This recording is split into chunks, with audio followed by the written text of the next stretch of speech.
Look at this active pattern late Tuesday afternoon. Severe weather with tornadoes, damaging winds, and hail moving out of portions of Louisiana into Mississippi, Alabama as well. Heavy rain on the northern side of that system. So plenty going on, and this system now spreads eastward as we go throughout portions of your Wednesday. The Ohio Valley, lower Great Lakes area, and then much of the southeast will have that severe weather threat, which will be those isolated spinning, rotating supercells and some heavy rain as well. Look at that. That's a pretty defined system. There's your stronger storms pushing off into the southeast. Couple of rounds of rain for Pennsylvania, Ohio, Indiana, and kind of that break where you can get some of that warming. That'll be where your supercells could possibly form, and then just rain showers kind of around it. A lot of heavy rain moving up into the northeast and forming into the southeast as well. This is the snowy side of the system. Not much accumulation at all further south, but we are going to have accumulation into the upper Midwest, mainly Wisconsin, the UP of Michigan.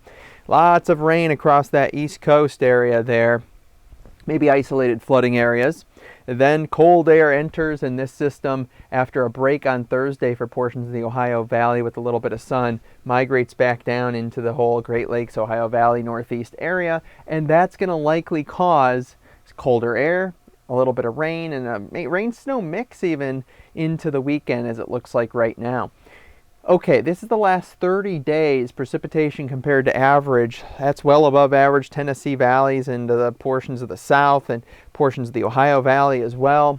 It's been a little bit above average at times across the middle portion of the country, but also some pretty dry air. Texas really dry into California and much of the west, albeit very wet into the Pacific Northwest. There's your snowfall forecast through Friday.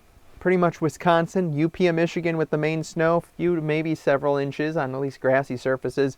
Not too much, maybe a couple inches at best.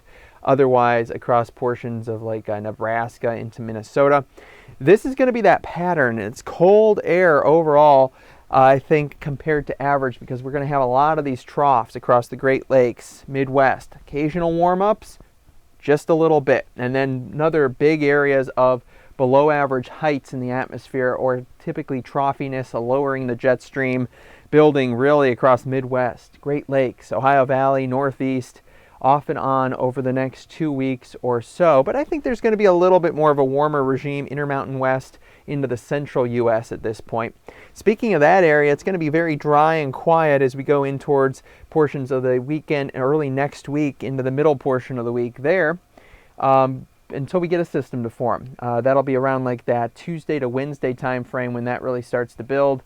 That moves out. We do see a decent amount of dry air for a couple of days, colder conditions into like Monday, and then warming back up as we return a warm flow.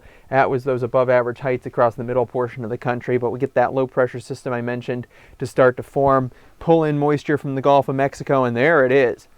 Look familiar? Yeah. Severe weather chance is going to be pretty high here across portions of the Deep South, Tennessee Valley, Mississippi Valley, Tornado Alley. Look at that. Snow on the northwest side.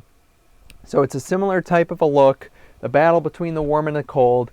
Spring has sprung, and we're going to see these battles. We're going to see severe weather on the south side, snow on the north side, just as typical this time of year. Coming up. We'll watch for it.